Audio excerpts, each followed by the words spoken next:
say that? And I didn't hear it? Sunday, September 18th, Jones Beach. Okay, got it. It always seems to be a nice day, too. I think somehow you carve that out. It usually is a nice day. And then it usually winds up later on. There's a great kids zone if you have children or grandchildren to bring over. It's phenomenal. Fantastic. So. All right, good. Everyone mark your calendars for that. I always debate about the August meeting here because everybody, things are different in the summer. People are on vacations, they're doing this, they're doing that. But I feel like I like to stay connected with whomever still is around in August, and it's nice to see that there are people around in August. So it's nice to see those of you who are here. And we have a lot to talk about because there's so much going on in the world. And I never shut my conduit down, so it's like really flooding right now. I don't know why, but there's an awful lot going on. So we got plenty to talk about. But thanks for being here.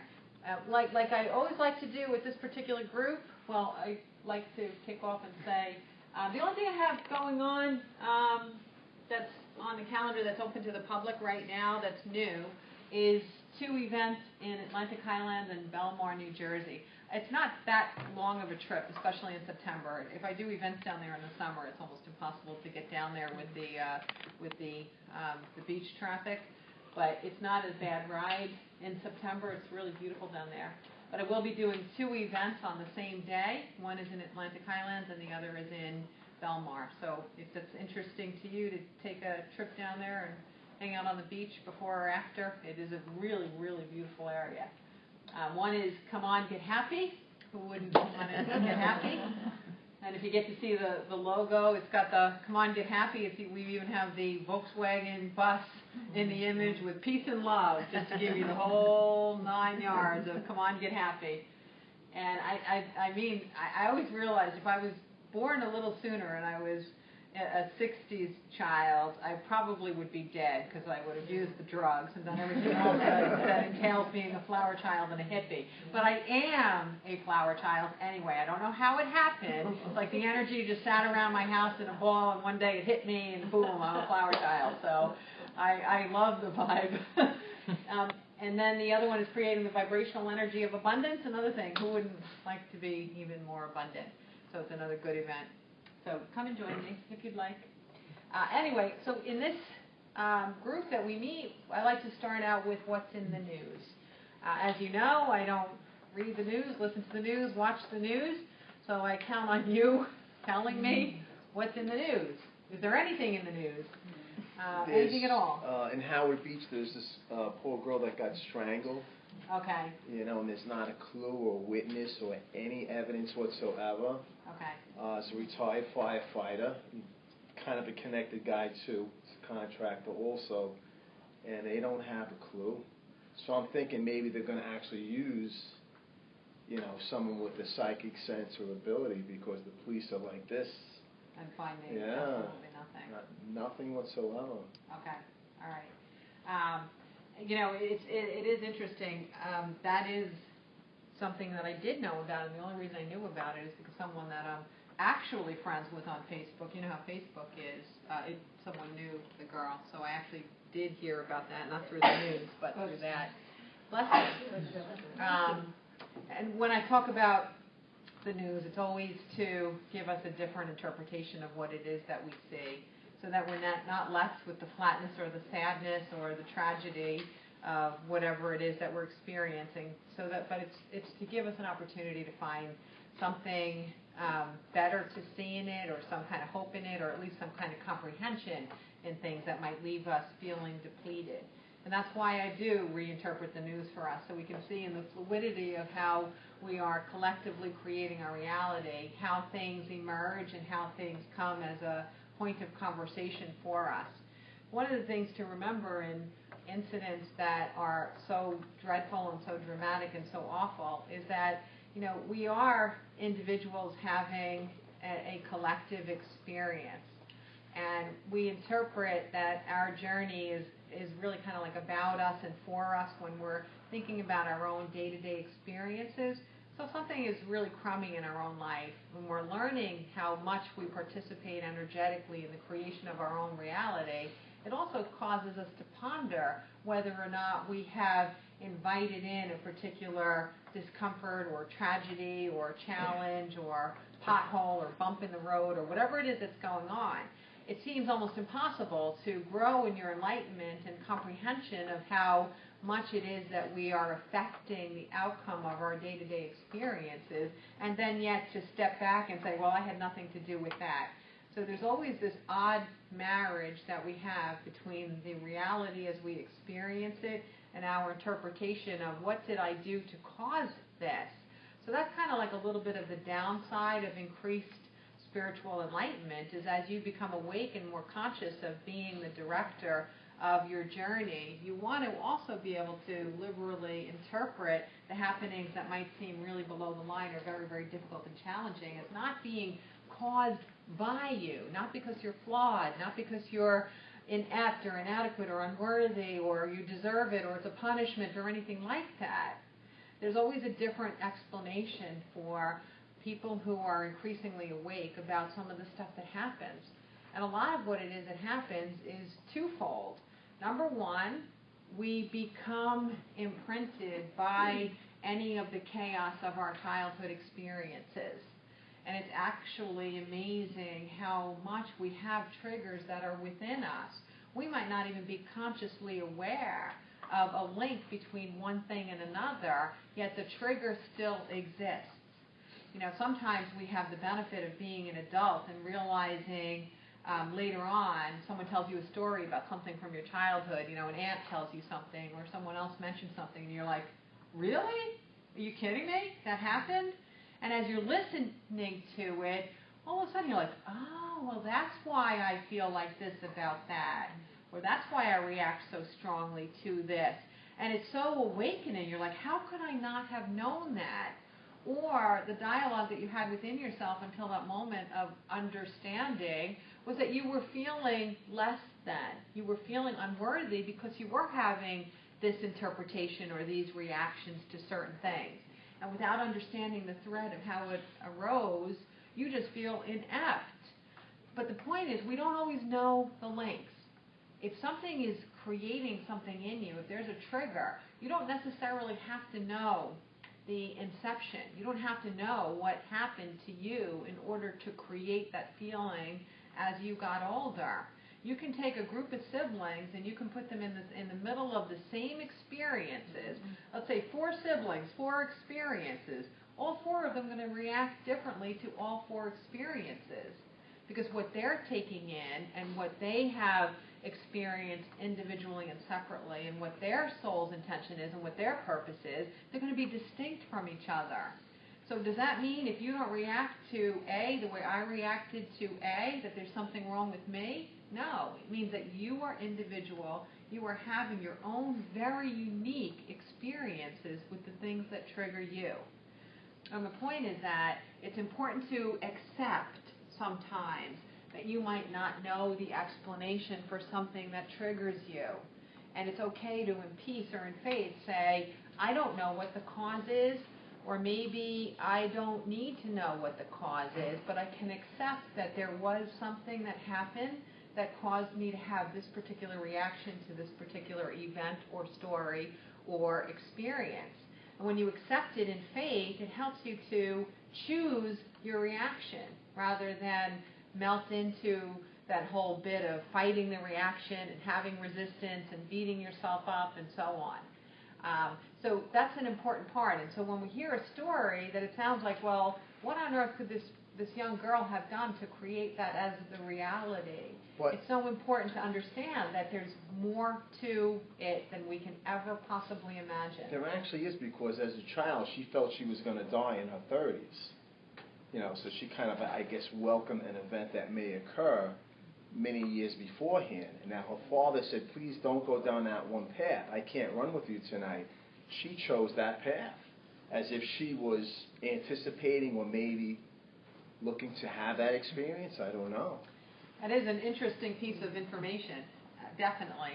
What I want to say is that, kind of like adding to what it is that you're saying is, we're not to look at this as though she did something wrong or that there's a punishment for or an event or a lack in her or anything like that.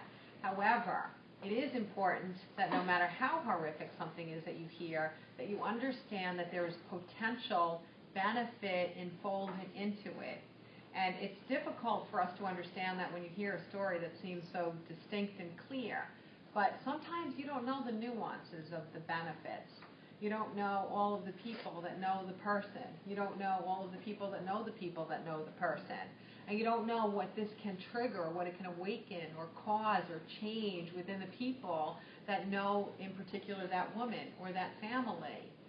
When you understand that we're in this collective journey too, not just an individual journey, you get to see that sometimes something that we might want to classify as simply tragedy and just feel depleted and devoid of any possibility within it, that there are always going to be the possibilities of benefits emerging. People having a different perspective, people thinking about things differently, people turning around something that they might not have been focusing on with love, people making different choices, people feeling empowered to start living their lives because even something as simple to say that it might be fleeting. But also embedded in this is this whole idea of that we are right now as a society, we really are living in fear. And fear creates fearsome happenings, okay? You would think that the link is if something bad happens, it creates fear. But it's the reverse that's true. Fear creates things to be afraid of to happen. And until all of collective humanity understands the reverse of that link, we're going to keep projecting our fears into reality, and uncomfortable things are going to greet us as a result of the energy of fear. It's amazing. I look forward to the day when everybody understands that our consciousness is projecting reality, so that we're clear that we don't want to encourage people to live in fear. We don't want to encourage people to live in misery. We don't want to encourage people to commiserate and to look for the worst or the scariest possibilities. And we want to encourage people to live in happiness and positivity and truth and optimism and creativity and love and joy. Because it's not until we get more of us on that page do we begin to shift the balance of energy and start to reflect outside of us things that are showing us more joy and creation and possibility and limitlessness. So in the scheme of things, I was explaining this to a client today, that when I realized the easiest way to describe this is everyone's heard of a near-death experience, right? Mm-hmm. Everyone hear of it? I think pretty. Yeah, you've experienced it? How awesome! Yeah. That's so cool. Wow. Times. Glad you're here to tell us. Thank you. I choked twice. Thank you. Yeah. And was sick. And did you have like what we read about? No. No, I didn't. Don't redo it. Just listen to my story. Thanks for being here. You tried. Wow. And but you did as well? No, I didn't. Oh, okay. No, I just thought it was so cool that she did. Oh. All right. Cool, Terry. Cool. My mother did, though. My mother actually saw, she didn't see anything. She died. They brought her back. And she felt indescribable love. She didn't see anything. Yes. Okay, that really is the common factor among all people that share their story of a near death. That is the commonality. All the others is semantics. It's based on your frame of reference in the human experience, what you suppose love is, and that's what you'll experience in bringing you back home is your version of what love is. For one, it's Muhammad. For one, it's Jesus. For one, it's your grandmother. For one, it's this. But it is always indescribable love, unconditional love. But anyway, so what I want to say is that, it's called near death for a reason. You go just so far, get into the zone of being a soul without a body, and then boom, you snap back, right? And in the best of cases, you bring a really intense memory of the feeling of living in the existence of unconditional love with you, and you try to share that with people if you have the courage to do so. Many people have had near-death experiences, and they don't share with anyone because they're embarrassed, or they don't want anyone thinking they're crazy, or they don't know how to interpret it, or they've never heard of it happening to anyone else, so they keep it close. But those who do share, the idea is to help us to remember what's possible, help us to remember on some unconscious or conscious level what we experience when we're not in human form. Now, my point is that I get to have the near-death experience. I go all the way home, and I hang out, and then when I feel like it, I come back. And I don't need any trauma to get there. So I can see the people at the near stop, and they're stopping, and they're about to snap back, and I'm like, hi, don't forget to tell them how good it is. I'm not coming back right now. Hold my place. And I just keep on going. And then I hang out. And when I hang out, I get to know stuff that most people don't get to know. And in this particular case, the story about the woman from Howard Beach is there's no badge there for how long you live. We could care less. There's no such thing as time. Why would we qualify the value of a life based on something as artificial and arbitrary as time if there's no such thing as time? So if we were an embryo and we were aborted, or we were a miscarried child, or we lived 9 days or 9 years or 99 minutes or 99 months, it doesn't matter when we return home how long our presence was known in the physical. What does matter is how far were we able to put the ripples of our soul's intention into the waters of humanity. And quite often the case is, because of how we learn in our human experience, we're not yet set or designed to do most of our growth and learning from positive. We're not there yet. I am, but most people are not. Since most of us are not, oftentimes a human will allow their life to be an opportunity for discovery through negative means because we're still waking up from challenges. We're not waking up from positive things. So one person that has an experience such as this in Howard Beach has the potentiality of awakening lots and lots and lots and lots and lots of people. And as a soul now, she doesn't count the numbers of days or the numbers of years. And we can't even feel pain. There is nothing negative in the energy realm. So it's not as though we're like, darn, I shouldn't have done that. I feel so horrible for my dad. You just simply don't think like that. You think, oh, I see the beauty in this. I understand how it happened. I get what happened before. I get what's happening now. All right, guys, let's guide everybody to make the most benefit out of this experience as we possibly can. And that's what it is that we do. And we see the beauty in it, and we see the possibility in it, and we also feel very optimistic that they'll come to the point in the level of awareness of humanity when we no longer have to use tragedy as the igniter for our soul to come awake again in the human experience. And that's the day that we work for, whether we're in our bodies or not in our bodies. In the energy realm, that is what it is that I heard something, but I don't know what it was. I got sidetracked. That, I don't know what I was saying. Because there's no one at the door. So I was actually just wondering, like, who in this room is Trying to leave. Thank you, Terry. Thank you, Terry. No, I was just wondering who's bringing somebody here in this room. I'm speaking to them directly. While you sidetrack, can I take that subject a little bit deeper? This is an interesting question. Now, for instance, on 9/11, people were forced to jump. They had no other choice. That's the decision they had to make. Now, when they made that decision before they jumped, we spoke about this, their souls left their body, Yes. and it was just physical mechanics. Yeah.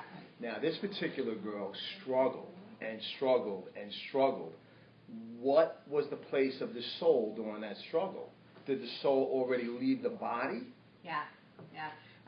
What I always experience with people leaving their bodies, the what we are perceiving in the banana peel, this is the banana peel, what we are perceiving through whatever, through medical examination or whatever it is that we're looking at, is for the benefit of the people alive. It wasn't for the pain of the person leaving their body, okay? And that's something that's really important to remember. I have had plenty of cases where someone is visiting someone who's in the final chapter in the hospital, and, they're very upset about the supposed pain that person is experiencing. But I know already, I'm like, no, the body is showing an appearance because of suffering, because that's what's going to be the best catalyst for discovery for the people that are visiting, or for the medical community, or whatever.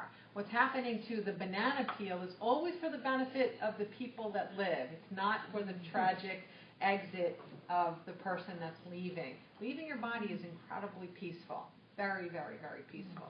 Okay? And when you realize, I had an experience, and I think I've shared this with this group, so I don't need to be redundant, but it's a worthy experience to share.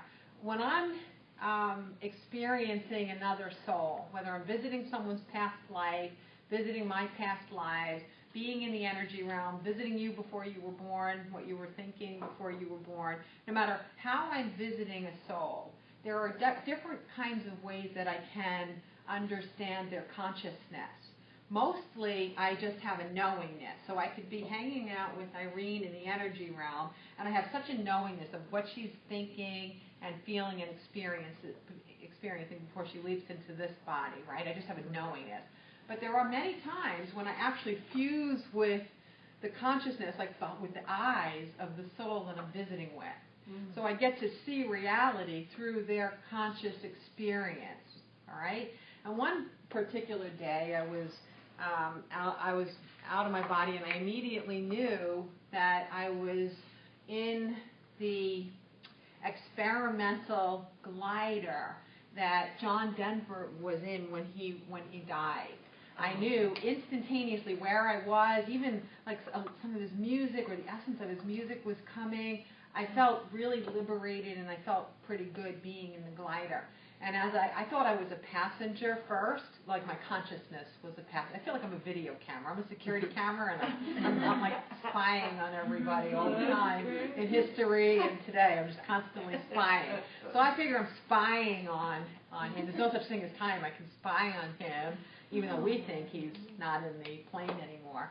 But anyway, so all of a sudden I realize I'm not spying on him. I'm fusing with his consciousness. So I'm experiencing him in the glider on that particular day. And all of these experiences are so magnificent. You have no doubt that you're experiencing the real thing. I've gone through the testing and the science. I've been there, done that. I don't have to do it anymore. So much easier to cull the benefit when you're not fighting it anymore, right? So, okay, so all of a sudden I can sense that the plane is going down, and it's spiraling and all that. But what the most amazing thing was is in his consciousness, I continued to fly forward without my plane, and I could sense the plane falling. And as I could sense the plane falling and see it and witness it, I went up, and I just soared without limit. And it's so amazing, because you would think that the moment of death would be on impact with the earth, right? But it wasn't. He left his body, and he just soared. And that was a man, and it made so much sense afterward when I came back into my body and I was living with it. It made so much sense, because this was a man that was seeking peace and seeking soaring and seeking being with the birds and always flying and always up in the mountains his whole life. He was wanting to be there. It was such an appropriate return home for him that his plane would just kind of say, "All right, bye, John." And John is like, "Yeah." And so we don't have to label things as the moment, the medical moment of death, because our consciousness is not connected to our version of the limited way we look at the functions of the body. They're not connected. And you know what? In a near-death experience, if someone was experiencing the same thing with, I saw the plane going down even though I was up, medically you would be able to say, well, your heart was still beating, you were still conscious, this is impossible. But then if it was near death and they came infused back with the body and were able to tell the story, nobody would question it. You'd be like, oh yeah, well that makes sense. That makes sense. Yeah, totally got it. I got it. So the point is that we're not yet able to interpret what we're seeing as being pain. Pain is the most prevalent conversation that we have on earth with each other.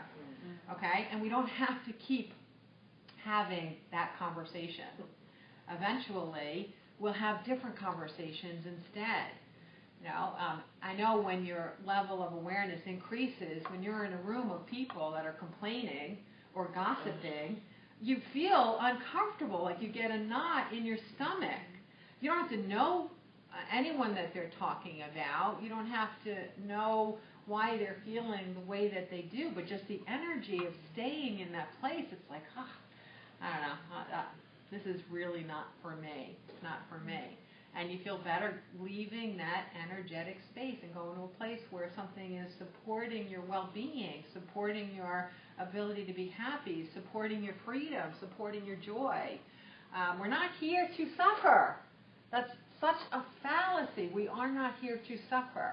We're here to live. We're here to live in joy. We're here to create what we're capable of creating in the energy realm. We're here to create that here and now in the collective and individually. That was a long answer. Wow. Very good answer. Well, I think that would bring a lot of consolation to the parents of the little boy who was dragged into the water in Disney by a crocodile or alligator. Yeah. I mean, that I can't even think about that because you know that's to think that your poor little child was suffering. Yes. So even so I think as a parent that would bring a lot of consolation of not thinking that your child suffered in any way because that had to be just and it awful. doesn't mean that even with that knowledge or that forethought that it helps you to move past the immediate sense of pain. It doesn't necessarily help. There's plenty of times where the knowledge in your head, which is infinitely beautiful and wise, isn't helping you with a day-to-day experience at all. You know? You could write a paragraph about it. You could give a lecture about it, but then you go and sit in your car and cry because you're not able to apply it yet, although the knowingness of it can help to keep you in a place of hope, which is really important. Hold on one second. Here first. My daughter, Natalie, she always has this feeling that she's going to die in a car accident. And I don't know why. And Like, she doesn't it's just know like, I'm terrified of driving next to trucks. Aw. The fear. Okay. All right. And here's, if you don't mind me expanding upon it and finding out why you feel like that, I'm happy to do so. All right. Well, here's an example of one of the things that when people are developing their intuition, one thing that becomes very unclear, at least at some point, is am I manifesting or am I precognitive or am I having a past life recall? So when your consciousness is able to have multiple realities that it can visit and be in and create in and perceive, it's very difficult to determine which one is the truth that's coming to you in the moment, all right? And it can be really confusing as well. Immediately, though, I do see an incident in a previous life of yours where you were in an accident. If you want, I can tell you the details of it. So at least you can have some feeling of where this is coming from. It's coming from an unconscious memory. And knowing it comes from an unconscious memory can free you up to not have any belief that this is precognitive or that it's something that you need to be afraid of in this earth life, that it would happen, okay? And I can see it as though I'm watching a movie, all right? I actually feel, interestingly, like I actually feel like we're even in the United States, which you're very young, so it would make sense that your last earth life was also in the United States. It's not that unusual for us to live in the same area or region. But anyway, and I can also tell that we're in New England, okay? And I feel like we're near the coast. I don't know exactly where. And I'm not that familiar with the coast going up and down, but I can also feel that the coast is above sea level. So I don't know where that is. I'm not familiar with it at all. And I could see that it's a stormy night. It's a rainy night, and there's a road that is toward the sea, a 2-lane road. You are male in that particular Earth life. You are relatively young. I'm going to say you're probably, young 20s tops. You're driving alone. You have the kind of car that, you saved up 30 years, even though you're only 19, but that kind of car. You have that car, and you're still immature and kind of reckless, and immature in that you just haven't realized that there were certain things that you have to go down to 35 miles an hour when it rains, just simple things like that kind of maturity thing. And you are actually a contributing factor to the accident, and you take a curve way too quickly. You're on the side by the cliff. There's a truck coming around the bend. When you overcompensate, you spin into the truck, okay? And the truck tries to veer away, hits the side of the mountain or whatever it is, cliffs, and you, in that Earth life, you did die in an accident with a truck, okay? And if you want to look at the context of your Earth life, it's so interesting that we're kicking this off with the opportunity for discovery. What is it like if you go home early? Like, what are you leaving your family to figure out? I can see more is opening up. Your father is a doctor, and a completely absent doctor who believes that his work is more important than anything. And your mother, oddly, because this has to be probably somewhere around the 1950s, but your mom is really dabbling in politics, which is very strange because I don't know how many women, if their husbands are not involved in politics at that time in New England in the 1950s, I don't know how many women could. It feels like some kind of local thing, but I think it was her way of making a life for herself because she never saw your father, was not really a part of the family. He thought his work was more important than anything. So if you're looking at it in context, she's out trying to escape the lack of love in her marriage, so she's not present. He's not present because he thinks his world is more important than anything. You're basically raising yourself, right? So in the scheme of that family unit, your siblings, his work, the extended family, you returning home early would be a way for a very large community of people to say what matters. What is our priority? What should we focus on? And have people make a determination of what their priorities are. Wow, that was a lot. Yeah, it's interesting. Very interesting. Yeah. Do you have any questions? No, but mine. But I do. I wasn't her mother then. Huh? I wasn't her mother. No, you were most definitely not her mother. Not at all. I can see that you were in that Earth life, but you were not necessarily even biologically connected. You were actually professionally connected to her father, okay? And you were female at that time as well, okay? Yeah. Can I just ask one question? Yeah. So, Man, I can see it so clearly. It's like amazing, really amazing. so now in that lifetime, and now taken in this lifetime, is there something that she's supposed to learn from that past life since you just said something about it? Well, one of the things is, huh? Drive carefully. Avoid the trucks.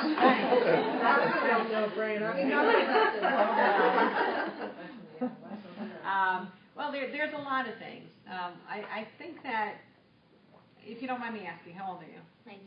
Oh gosh, isn't that what I said, 19? You said it was her young 20s, and then you said Then I said 19, because I was, wow, 19 is what I really, I was thinking 19 to 21, but then I honed in on 19 because I felt like it was 19. It's pretty appropriate that at 19 is when you should ask this question, right? You look older than that, I think, in a good way, okay? Ask me in 50 years, I'll give you a different answer. That's me being old.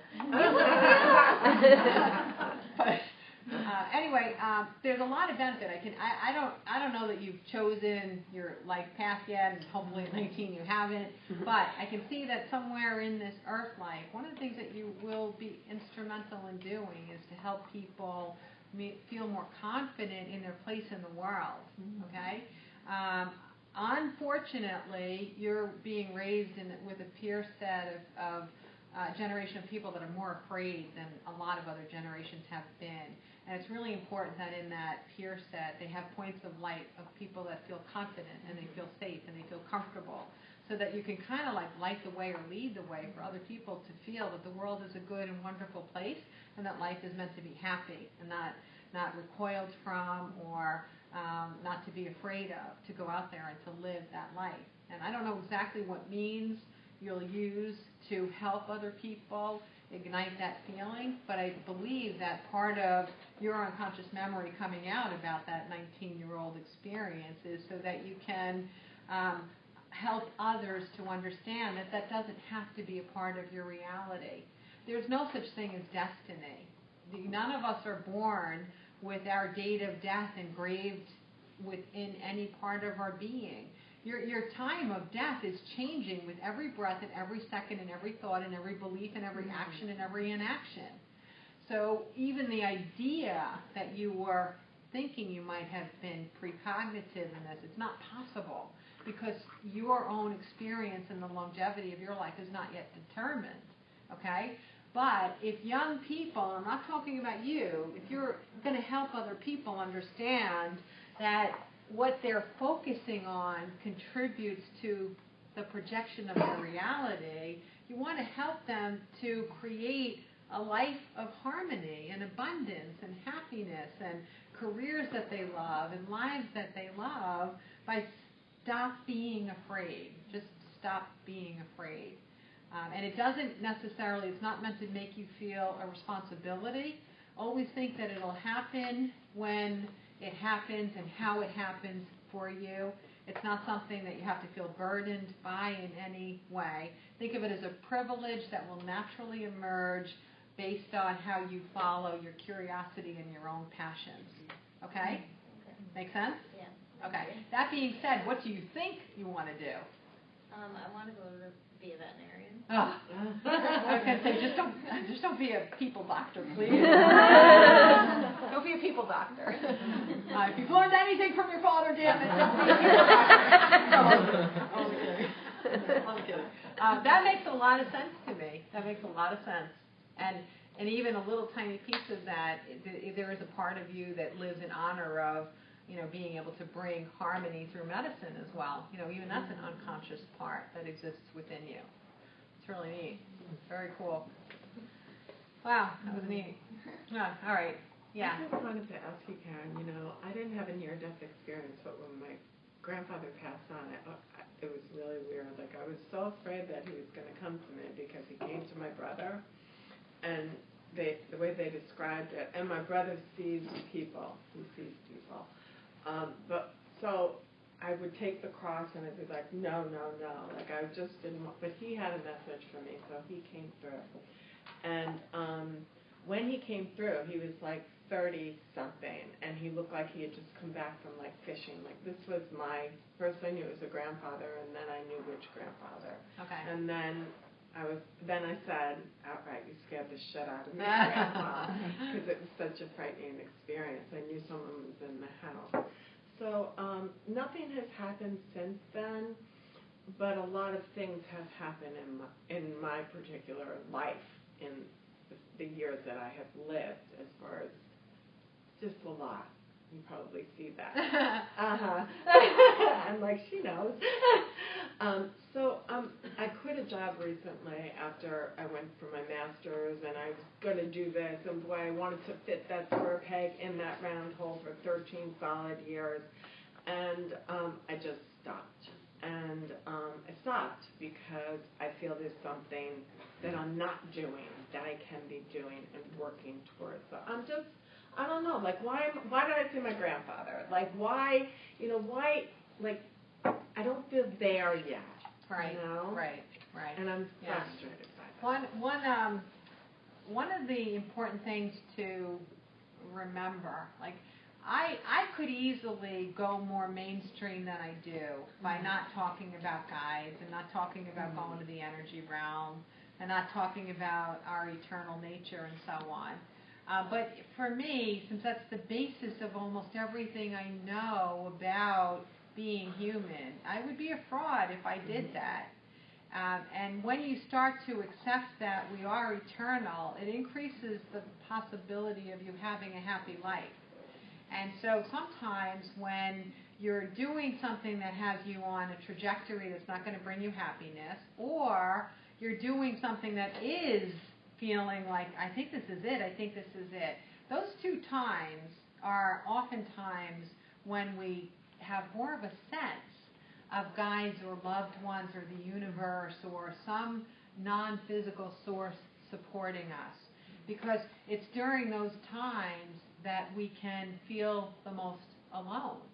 If we're doing something that's not supporting our soul's intention, we can feel desperately lonely because we feel like we're fighting everything that's coming our way. And if we're doing something that takes courage and it's igniting us, it takes something to cheer you on and to help you stay the course in order for you to stick with it rather than return or revert to whatever life you were creating before that. So in both of those pathways, it's not uncommon for you to have an experience or a visit or a dream with a visit or some kind of new knowingness that the universe and your guides are supporting you. You know, and once you know it and you know it in a visceral way that there's some kind of feeling of physical evidence of the existence of this support or these partnerships, even if you're not seeing it or feeling it or touching it in your day-to-day life, the memory of it being real can actually sustain you through any time when you feel lonely or separate. And that's the point, and that is the point. I'm sure we have all known someone that had an incredible awakening where they had some kind of a recall of something about their eternal nature, or they had a visit from someone that they love in a way that they could really feel the existence of them or a connectedness. And it changes your whole reality when you have that first moment. But mostly it's to know that you are never alone, you are always, always, always supported, and you are never alone. Okay? All right. And our guides also try to get us messages and experience that fit within a context that we can understand. You know, why is it that we're seeing our grandparents or, you know, brothers or people that we love that have passed away rather than seeing, you know, souls that we knew in the energy realm that we don't remember here? Why are we not getting more abstract or ethereal experiences here? Because if it doesn't make sense to you, there's a good possibility that the experience will have no value for you. So guides are continually trying to find new and brilliant and improved ways to connect with you in a way that you can take it in. You have a frame of reference to relate to it. Okay? All right. Wow, I think I just did speed talking. I felt like it anyway. There was a moment in there. I was talking so rapidly, I swear to you, I was listening to myself, and I had no control over the words that were coming out of my mouth. And I'm going to have to get some of that typed up, because whenever that happens, I'm so curious what I said. What did I say? What did I say? I mean, I was really like just listening to what was like, wow, all right, I'm just going to let her be. You know, eventually she'll be quiet, I suppose, but let's just let her go. If that's what she wants, let her go. But that was, I need a break. That's where I'm getting at. I want to take normally I'd take a break after 8, but tonight I'm going to find out whose guys were at that door and chat it up with them and say, could you let me go a little more slowly? Would you let me, please? I promise I'm coming back. I'm not going anywhere. I'm here for you. I'll always be here for you. So anyway, take a break, have a cup of coffee, meet each other, check out the beautiful array of Victoria Collette's products. She'll be back by her table. Look at our books and our CDs in the back, and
everybody? As a Jim. Oh, right, yeah. Oh, yeah, I'm here. Right? All right. I warmed up, so let's go back to, I want everyone to do 10 jumping jacks until the room gets warmer for me. I realized that the decorator chose Arctic gray and icy maroon for redecorating.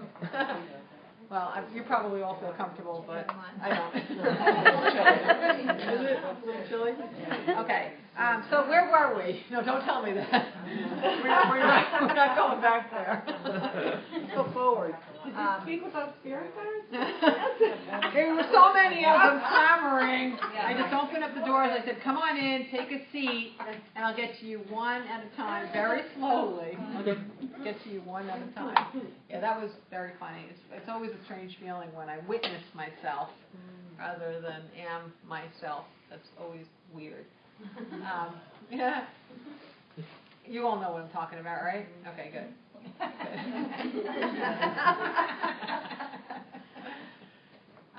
Okay, so I'm not going back to the news. We're not going back to the news. One story for tonight was good enough. I'm going to do, prompted by your guides, we're going to do a little experiment tonight. Does everybody have access to a pen and a paper? Scrap paper, we don't need, it should be, if you have a leather-bound book, don't let it be a scrap piece of paper that you have to rip out of. I just want you to have a scrap piece of paper that will be thrown away. Okay, so don't ruin any books over there. Anybody need a scrap piece? Anybody need a writing implement?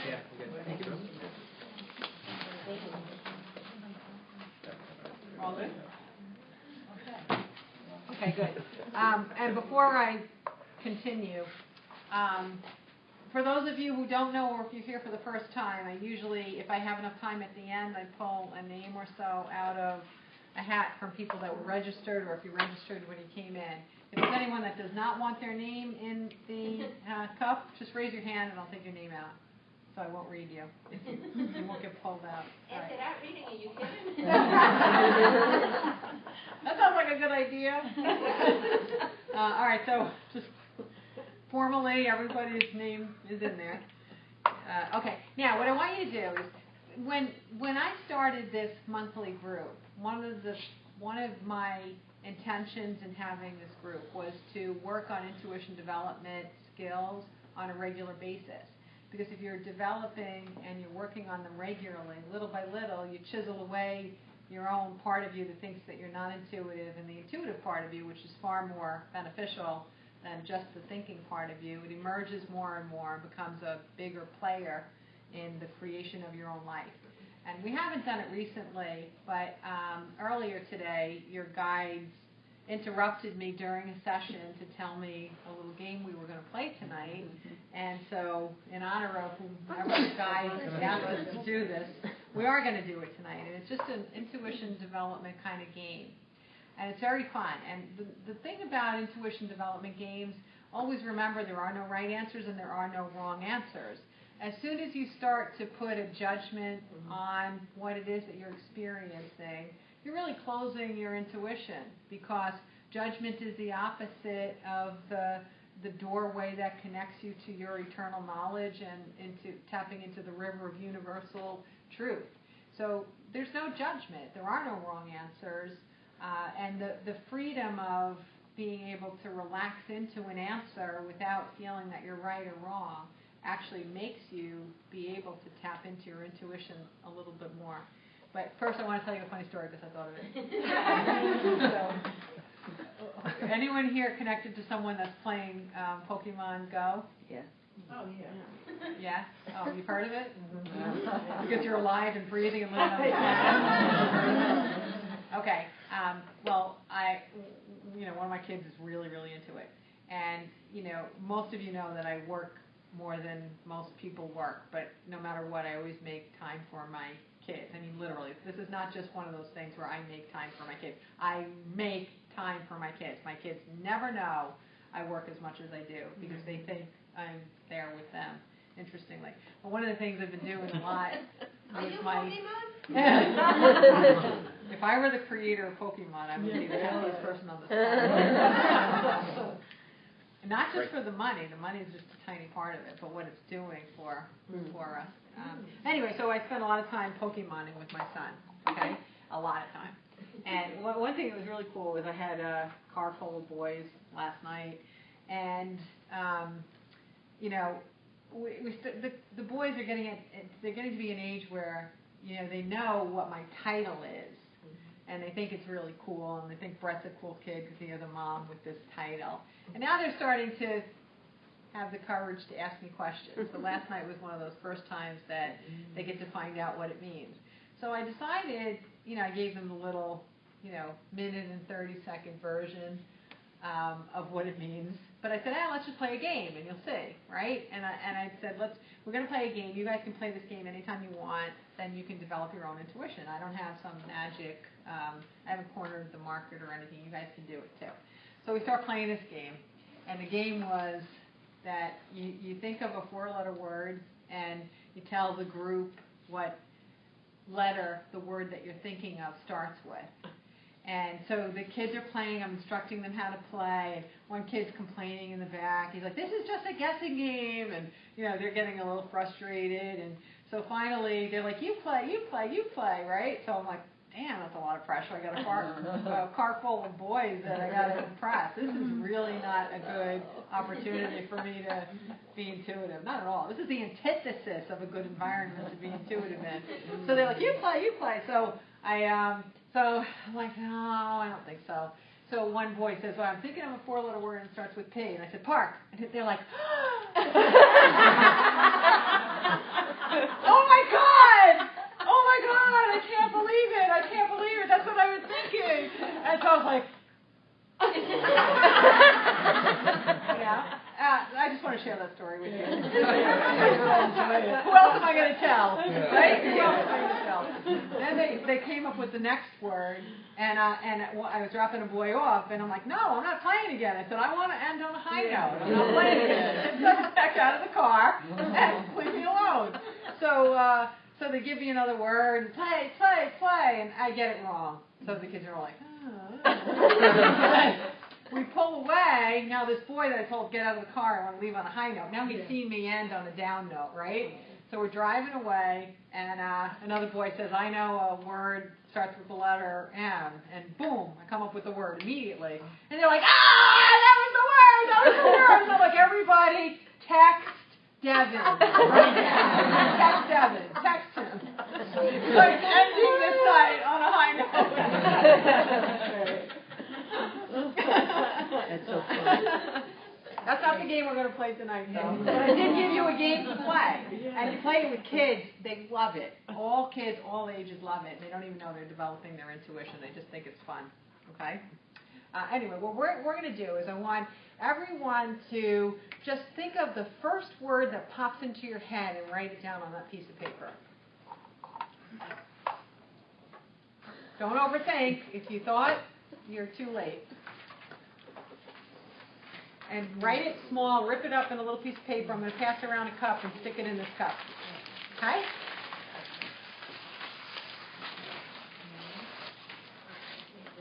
Does it have to be 4 letters? No, any word. Oh, okay. Any word. Okay. No, any word. No, just rip it out of your book.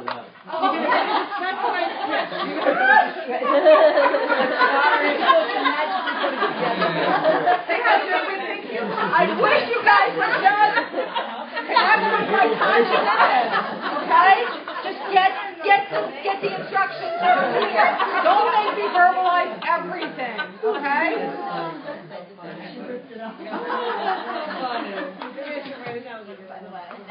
Oh God, there you go. You're writing on the back of your dentist. That's how much it means to her. Okay, so as soon as you guys are done, does someone collect some over here so we can move them faster? Steps up to the occasion right away. Thank you. Here, stick them on there. Got them all? You got all of them? You're moving it along. Oh, no, thank you. You're good friends. Good friend category already. I can't tell you.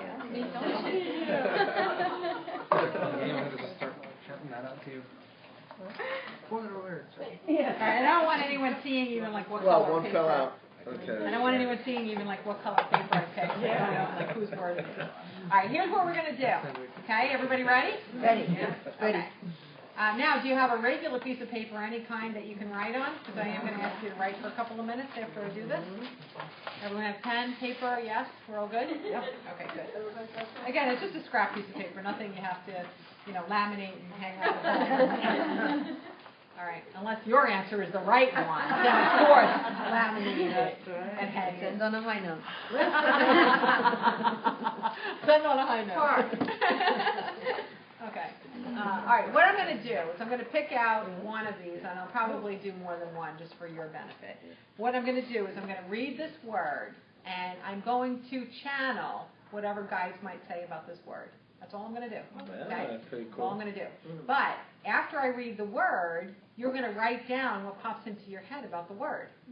And the point is to see like what you pick up on from the river of universal knowledge and see how it might compare to what I pick up, okay? And also remember, the way that in this particular case, that there are no wrong answers, we don't necessarily all have to pick up on the same thing anyway. It could be multiple versions that you're picking up on one consciousness and I'm picking up on another.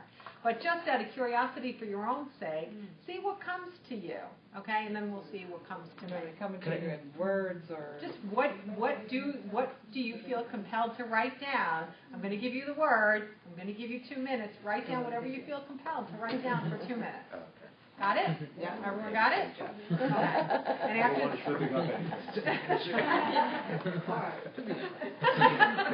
Build your picture. Why is earthly things so hard for me? I don't know, but they really just are, okay? Just keep coming back when you're around. Okay. All right. I think you're a picture. And if I have an issue with handwriting, okay. All right, the first word that pops up is baby. Right for 2 minutes.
Words or sentences, like Whatever comes to anything? you. Okay.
Okay. Good? All good? Okay. Now, I have an advantage over everyone because I talk really fast tonight, apparently. So I can say a lot more in 2 minutes than you guys can write in 2 minutes. That's my advantage. Okay, so what I'm going to do is I'm just going to open up my conduit and see what guys want to say about the word baby. All right? We all ready? Mm-hmm. Okay. There are 4 tools for the discovery of the soul when we're in human form. And these vehicles for discovery are very, very important. One is the idea of maturation and infancy. One is access to anything that is negative. Another one is time, the illusion of time. And the other is space, the identity of space and place. All right? One of the reasons why the word baby came today, even though the person thinks they wrote the word baby for a particular reason, is to think about the idea of infancy, babyhood, the maturation process as a really important vehicle for the discovery of the soul. In the energy realm, we are fully mature souls. There is no infancy, there is no dependency. We are all completely independent. We are all free. The way that we connect is through cooperative agreement by choice. So when we have something that's brand new, like a little baby, it gives us an opportunity to find aspects of our being and to find things about the vibration of love that we couldn't possibly explore or examine or know without the opportunity to have the first process of babyhood, which is complete dependency. Okay? A baby anything, whether it's a baby seed, a baby animal, a baby, human baby, they begin dependent. And a human baby, part of the reason a human baby is so dependent on us is for us to gain the value of experiencing what it's like to have that preciousness that relies on us for its well-being, socially, financially, emotionally, spiritually, physically, and so on. When we're asked to bring this being into longevity and life and the creation of his or her own reality, we're being asked to find out something that we're capable of that we might not have been able to notice within ourselves. And for some people, a baby is the first opportunity that we get to experience the growth of love, because a baby will accept our love and our goodness and anything that it is that we can give them in any form of fun or happiness or food or nourishment or comfort or anything, and to be able to see how with this unconditional love they accept and appreciate it. It might be the first time in our own life that we were ever able to be in a role where we could accept that love back. The other thing is that when we have a baby, we also get to see what happens when we want to only focus on ourselves. So you also get to understand what it's like to almost divide your consciousness into different focuses. One is a focus on me and my well-being and my needs and what it is that I care about, but also the focus of the well-being of this baby and the needs of this baby and what this baby cares about and focuses on. So the idea of maturation and infancy is a very, very important tool for the development of the soul. And interestingly, even if we have children or don't have children, or we want children and can't have them, or have them and didn't want them, every single incarnation of the possibility of living with children or raising children still gives us these ample opportunities for the development of the soul in the absence of or in the addition of having babies that we're bringing to the process of maturation. And so that's the answer that I channeled. What is a baby? And then on a side note, Karen will add, the reason that we make babies so darn cute is that we stick to it for the long haul. Sometimes raising a baby's not that easy. That's why they're so darn cute. You can quote me. Okay. Did anybody have any surprises in what they got when they were writing, or what they wrote, or anything? Well, my daughter is pregnant, and we're going to have our first grandchild, and she's due September 1st. So my first thought was Kelly's going to have a precious baby boy. I can't even read my handwriting. Healthy, loving, and then it came to me, healthy, loving, joyous, smells wonderful, all-knowing, filled with all the gifts from the heavens. Knows the purpose of life, sees only love, excited, bubbly, happy, we must return to this state. That is the state of peace that my soul searches for. I wish I could remember that blissful state of mind. Wow, that's amazing. Beautiful. Totally beautiful. Wow. That's very, very, very awesome. Yeah. And it is interesting that I talk about that all the time. I always say, I don't use the word learn, I use the word recall. Everything that we discover as adults that bring us to a place of peace and optimism and freedom, we're remembering what we knew when we were born in the purest state of our own infancy, before we get indoctrinated into the human experience. Definitely. Very cool. Anyone else have any cool happenings or aha moments? All right, so we get the point, right? All right, let's do one more. This time I'm only going to let you write for a minute. Speed writing. Okay. All pictures. Nothing to see here. Okay, no attention to that person behind the camera. And the word is, wow. Good luck with this one, people. Stymied. Ooh. Stymied. Stymied? Stymied. Spanky? No. It's like word association. Okay, your minute starts. Silence, people. No looking at the paper next to yours. I'm only kidding. I'll warm up for a moment.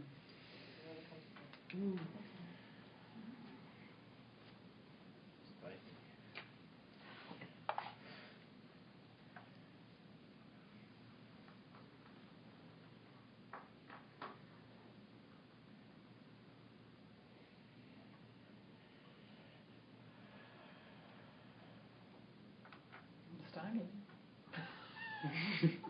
Pick that word. Yeah, I said it. I said it to think, whatever pops in your head.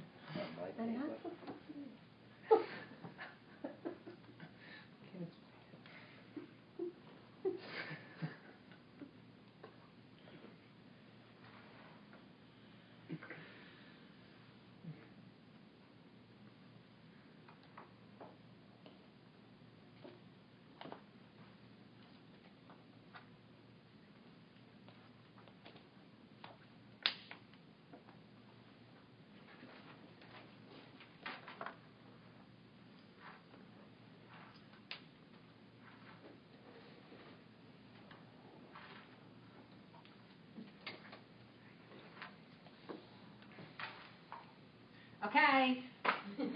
Pens down. Pens down. Don't make me take that pen away. It's his word, he's so excited. Was it? Yeah. Oh my God. Oh, you've blown everything. I went to change it, and then you said, don't change it. And I'm like, all right. Good luck, people. Good luck. Okay, so, stymied. Anyone have an iPhone that can define it for me? Okay, stymied. I feel like I'm in a spelling bee. Yeah, really. S-T-Y-M-I. Could you use it in a sentence, please? All right, stymied. It's interesting because earlier, I'm sorry, I don't remember your name. Joan, when Joan was speaking, Guy gave me like a little side note, and I was supposed to talk about it, but apparently I was talking so rapidly about so many other things, I didn't get to squeeze that in. And this is so interesting because this word actually brought me to be able to say what I didn't say earlier. But one of the interesting, thank you, Derek. Thank you. Thank you. Thank you, Derek. But one of the interesting things about that word, stymied, we think of it as being stuck. You know, we all understand at this point that the journey of ascension or accelerated positive levels of awareness, it's not a clean journey from bottom to top. It's more like, you know, up, over, down, up, down, over. And, you know, in the aggregate, the steps of ascension exceed those of the dropping, of course. But there are also moments where we just kind of tuck into the side of the mountain, and there's a little ledge there with a little bit of protection from the elements, and we just hang out there. And we look out, and it's still hailing or still doing something out there, and we just keep tucking in, and we build another fire. And if you hang out there too long, building another fire, you start to get irritated, and the space gets smaller, and you run out of firewood, and all of a sudden you're like, I want to move, but I don't know where to go. And that's one of the main parts of this ascension that we go through in human form. It's those moments when we're stuck, we plateau. We have a feeling that we should be doing something. We're probably beating ourselves up because we are stuck and we're not doing anything in particular. But what is hard to understand when we're in that position is those plateaus, those stuck periods, are really important. It's important that you have moments to digest. It's important that you have times to empty out stuff that's going on in you. If you're always new, you're not going to have an opportunity to put together and synthesize all of the stuff that you've been experiencing or witnessing or being a part of during the last bits of experiences that you've had. You're also not going to have the room for fresh sparks of ideas being generated from your soul's intention because you're not quiet enough to let yourself hear what those steps might be. So stymied in the moment, when you don't have the faith that it's going to give you the opportunity to come to a place that's a good place and that it's a beneficial place to be, it can leave you feeling very, very frustrated and limited. And then you live on that plateau with resistance, and you can't allow the benefit of emptying out the old and allowing the new to be ignited in that space to happen. So stymied seems to have a negative connotation, but if you do look at it as a plateau and a rest and an opportunity to get a break from the elements for a moment and don't classify it as being stuck, then you can enjoy the emptiness. Don't put any pressure on yourself to accelerate or begin or do anything in particular new, like even conclude or decide. You know, those are active verbs, believe it or not. But if you give yourself permission to just kind of hang out and rest, you'll see that the benefit of being on that plateau for whatever amount of time it might take will serve its purpose, and the new direction or the new ignition or feeling of creating something or doing something or choosing something will emerge naturally. So thank you for that word. And one of the reasons that came up was because you are in that period right now. So I meant to tell you, just allow yourself to be at a place of peace. And it's so hard to say, I know this is a good thing, even though you don't know that this is a good thing. But if you can accept that this is a good place to be, then you get to be witness to why it is a good place to be more quickly.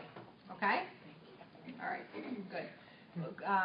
That match the ideas of what anybody wrote here? Total opposite. Yeah? Total Yeah? opposite. Yeah. Total opposite. Okay. All right, was that good for everybody? Yeah. I like your answer better. Yeah, I like yours better. Okay. Can I ask a question? Yeah. On both of those things, I had more pragmatic things come through to me. Just because you're... Well, I don't know. Well, your guys are scientists, mine are Yeah, fairies. that's where I'm going. I mean, does that happen too? No, it's fine. You know, we've talked about this, Joe, that you have a very active and developed left brain, and you are able to interpret things that come from the right brain through the pragmatically through being human, and how does it apply to real life rather than staying in the philosophical or the ethereal. You can take it and you can apply it. It doesn't mean that you're any less intuitive. It just means that you know how to take this information and put it into day-to-day experiences and terms. Because the second one what I wrote was, open your heart, your intuition is right, you know the answer, go right. That's, Oh, wow. well, that sounds practical. I don't know. What is that? Like, even though we took What's, that left. what's pragmatic about that? That's like two of the swords That's into right, universal knowledge. Don't pass go. Okay. I wish I could say the word of pragmatic with the ism on the end, because that's my kind of pragmaticism that I like. How do you say that word? Something like that. That's it! Of course you would be the one that knows how to say it. No, spell it. Use it in Origin. Yeah, there you go. No, that was most definitely not pragmatic only. That was intuitive by far, completely. Yeah, you're so pragmatic that you don't even know you're intuitively pragmatic. Okay. All right, I don't know how much time we have left. I'm sure Sue will tell me. 10 minutes. 10 minutes. So let's get to the other part that I do. Yeah.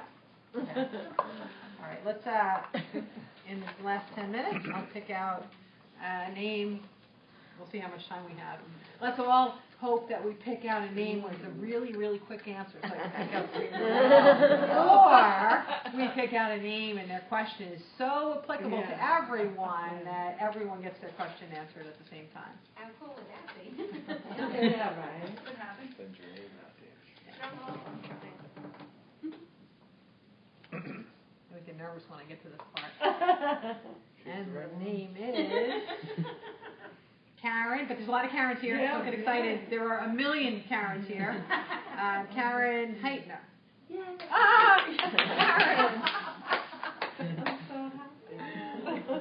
Okay, I thought it said Karen Garvey, but it was Karen Heitner, so we're gonna go with you, because I have a really good question. Okay, so the floor is yours. No pressure. Wow. Well, I really wanted to ask you about health issues and how you can see, or if you can see, different things with people and health issues, and even if they're not critical, but just things that are going on with their body, and how to interpret that. The answer is like yes and no. Sometimes I don't think you're asking specifically. You're asking generally. Well, Yeah. that is a general question, but I do have a specific Yeah, that's what I was kind of thing thinking. going on. All right. In general, if I'm doing a session with someone and it's not something that they are going to bring up for whatever reason, sometimes guys will give it to me as a body disharmony, and I'll bring it up and then we'll talk about it. But in general, one of my roles for people is to help them interpret their own body disharmonies, of course, okay? So if you want to keep it personal, that's fine. If you want to tell me what the disharmony is, I'll be happy to interpret it for you. Every body part and every body disharmony has a specific message that it's giving to us because our bodies are acting in harmony with us to help us remember something that we forgot, to perhaps redirect our focus, or to give us an opportunity of discovery of some kind, okay? So do you want to share? Definitely here, because the whole time you were talking, I've been holding my neck. And I don't want anyone to get upset with my crying, but this is part of my condition, I think. It's just excessive crying. But I have my shoulder jumps and has its own little life going on at times. And I don't understand it, and I can't get anybody to help me understand it. Okay. All right. Wish I had a tissue, but I have like scraps of paper. Give her stymies. Give her stymies. Yeah, stymies. Can't help you with that. But actually, this is not a very difficult interpretation at all. And sometimes I find there's a really cool kind of formula with a body disharmony. That if you can interpret the metaphor and understand how your body is messaging you, and then you can see the benefits in the body disharmony, like what have you had to shift or change, or how have you accommodated it, or how has it changed some of what you can do, or what are you doing differently that's bringing benefit. When you find the benefits and you interpret the metaphor, you usually can then bring about the earth partner for healing, okay, for reharmonizing that body disharmony. That's pretty much the equation. But what I'm getting is that First of all, the right side of the body represents our earthly existence, earth movement. So whenever we're experiencing a body disharmony on the right side, it has something to do with it's difficult to be human. Being a soul is very, very easy when you start to recall your eternal knowledge.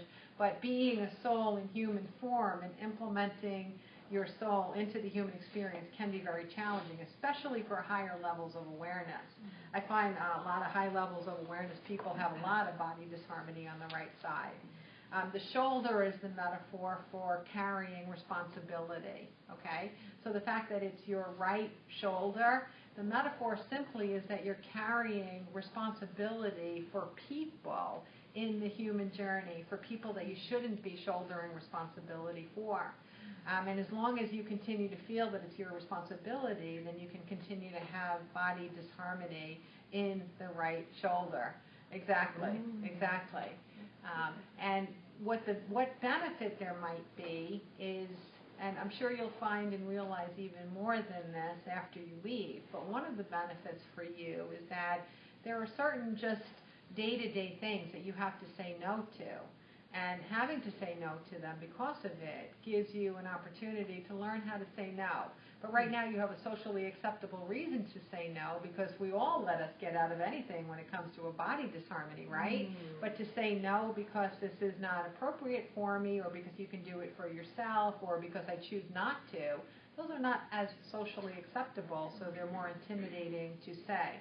So sometimes our body will come forth and help us to say no, because we know that we are caring about the opinions of others, or we're wanting others to feel like they're valued or that they're loved, so we're participating in a way that actually feels uncomfortable for us to participate. So one benefit is that you do get to say no on occasion if you use this as an opportunity to say no, all right? I don't really. Yeah. Well. But it doesn't get in my way in a conscious way. Okay. Okay. Well, it could just be that it wears you out worrying about it or thinking about it, and that it might just give you a little less energy to take on the responsibility or shoulder the responsibility of one more person or one more problem for that day. Okay? The other thing about it is, more specifically to you, I gave you the generic answer, but more specifically for you, one of the things that I see is that you have a sense that you have kind of like figured out this life thing a little bit more than a lot of people have. Therefore, you think that you have to help other people with what their human issues are because they can't do it themselves. So it's almost like the person in the room with the highest bit of knowledge has to share it with everybody else. So on some level, you feel responsible for other people's happiness. And that's a kind of shouldering of responsibility that's really hard to give up because it's coming a lot from within you, okay? And that's what your guides or your body or both are kind of asking you to remember, that you don't have to, you can contribute, you can give, you can be with people, but it's important that there's reciprocity, that there's an exchange of what it is that you give, that you're feeling restored, and that you feel fulfilled in that exchange, okay? We always have, we have the vessel that we have. I always see relationships as, vessels. And in that vessel with another person, there's things you can put in it, and there's things that someone else can take out, and there's things that they can put in, and there's things that you can take out, right? When it comes down to it, you can only put 3 things in it or take 3 things out of it. And that's it. There's nothing more. Everything falls in the category of love, time, or money. If you're putting so much more energy into the vessel, and the other person is taking it out fast and fast and fast, but they're putting very little back in, eventually the vessel will become depleted. And it'll be like trying to find water in the Sahara after a while. You're going to be really, really thirsty in that relationship. But in addition to each relationship that we also have an aggregate vessel of all of our relationships with all people. So you can maintain a few really scarce relationships with some and contribute more than you're taking, or let them take as much as you're contributing and still feel balanced, as long as the aggregate of all of your relationships are not leaving you depleted but are leaving you fulfilled. Okay? And what I feel like is that this is more of the issue for you rather than it be one or two individuals that are depleting you. I feel like the whole of what you're giving is greater than the whole of what you are rejuvenating or taking back or accepting. Does that make sense? Yeah, I mean, it sounds like it makes sense, but I'm not sure how to really, you talked earlier about, I don't remember exactly what you said, and you probably don't either, but something about the thread of like, you said something about there could be a cause, but you might not know the cause, but you can accept that there is a cause. Yeah, right. But then, where is the connection of the thread? Okay. So now today you can accept that you're giving more than you're taking. And one of the ways to balance the energy of what you give is to intentionally, no matter how difficult it is to take. Okay? And in the case where you are so depleted that your right shoulder is jumping, it means that this has been going on for quite a while, so that in order for you to feel the restoration of balance again, it's important that you feel a little bit of push in what you take. So it's not that you can take something that you can take easily. I know this sounds hard, but you have to take something that's a little bit hard for you to take. Okay? It can't just be something easy. Like you took a tissue from Anne-Marie. I'm sorry, your vessel's not full. Thank you, Anne-Marie. But could you give her a car and pay the insurance for a year? That would be really, really hard to accept, right?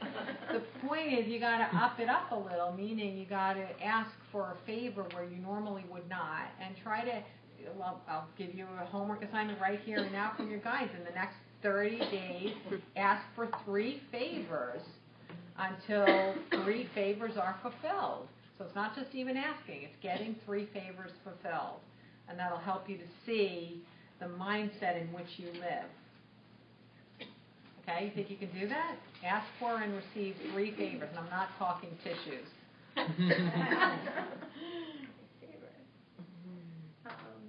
Yeah, I mean, I hear what you're saying.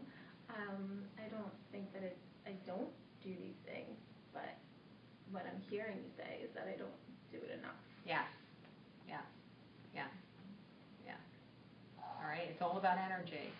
For one person, they could give somebody $1,000 and want a hug in return. For another person, they could give $1 and want you to invite them over to dinner. The exchange of energy is going to be about what is fulfilling to you through that equation of time, love, and money. And you got to think of it in those terms. Who am I giving my time to? Who am I giving my love to? Who am I giving my money to, or any expression of how I spend my money? Each one is very different. Even though time and money are expenditures of love, it's the currency for spending love. Okay, I separate them so that you can see the clearly distinct difference. And so think in terms of the people that are in your life. Where do you feel you would like more of one of those things? And ask for it and take it. It's not just physical favors, it's asking for what fills your vessel. A lot to think about. Yeah, I mean, I feel like I want to ask more questions. I have no idea what One thing that's amazing to me, and it never stops being amazing, is how specifically our bodies communicate with us. And there's really nothing random. An issue with an eye versus an issue with the pinky and versus an issue with the lungs. It's so specific. It's so specific, and that's one of the greatest brilliant opportunities that our body has with us to be able to help us stay connected to our soul's intention, okay, and get these messages. So you just have some things to think about. I guess I'm curious to know, you said something about the shoulder, but of how it manifests, and that there's a very specific and rhythmic movement that goes on with my arm, and I don't know if that's important or if it's not important, but it's very strange and it feels very out of body. Right. Well, here's the funny thing about it is that we always treat our body disharmony as though it is the problem, but the body harmony doesn't arise until there is a disconnect from some kind of wisdom of the soul, all right? So body harmonies are created simply by the separation from one's inner knowingness or even collective knowingness. Nothing happens on earth first, okay? Everything happens on earth as a result of a disconnect already, or a connect. Good things happen too. So, you know, as far as the mechanisms, like people will say, well, I tripped over, you know, the sidewalk. There was a crack in the sidewalk. I didn't cause my sprained ankle, the sidewalk. No, that's not true. Your guides allowed you to be at the sidewalk that was damaged at exactly that right moment and allowed you to trip. 10 people just walked there, they didn't trip. The reason you sprained that ankle was this was all carefully co-created and designed so you could get the value of that injury, that sprain at that moment, which could very, very clearly communicate with you something that you've forgotten or are overlooking or not focusing on, okay? So the specificity of the shoulder, it didn't happen first, like it wasn't a movement that created the disharmony, the disconnect created the disharmony, and the body just cooperated in it, okay? But in that regard, one of the things that I do see is, have you gone for physical therapy? Not physical therapy per se, no. Okay, because the one thing I don't know, obviously this is not a medical opinion by any means, but I do see a lot of movements and range of movement exercises, but I also see hot water, almost like you're doing exercises with the shoulder under hot water, or maybe with hot compresses, I don't really know, but I do see hot and moisture there as well. And the other thing, another metaphor is that the joints that are pivotal like this, like the hips and the shoulders, the other metaphor behind it is not just shouldering responsibility, but pivot point is a point of turning. Pivot means to turn, all right?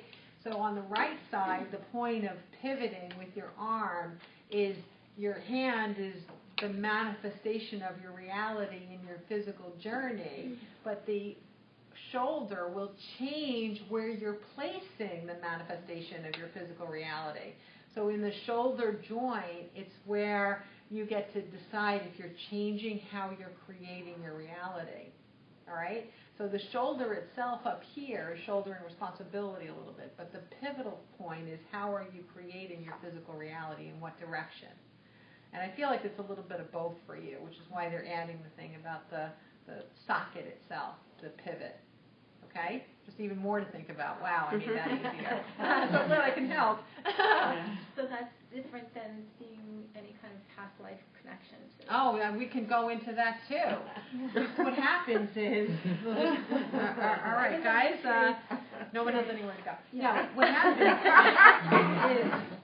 what happens is that we bring into this earth life unconscious memories of things that are unresolved or that we haven't made our discoveries about, like the accident that we talked about with her past life, right? So the accident that she had as a male, the unconscious was linking into it. Now, in order for her, if she didn't resolve what disharmonies allowed her to experience that, then there might be a trigger for her to remember those memories at some level, not necessarily fully consciously. So what normally happens is no matter how bad an experience is in a past life, you're going to have a trigger in this earth life for it, but not as difficult or challenging as the original experience was. The trigger is less energetically significant just to bring unconscious memories back up to you. So oftentimes we can manage the whole of our body disharmonies just from what the triggers are in this earth life and not need to go back into past lives. But on occasion, there is something that happens that pops up where the root in a past life is very, very strong, and it is something that you want to become aware of simply because the opportunity for discovery didn't necessarily happen yet. And that's what it is that you're trying to discover or open up in this earth life. Okay? And I've seen things like that happen. Yeah, it's really interesting.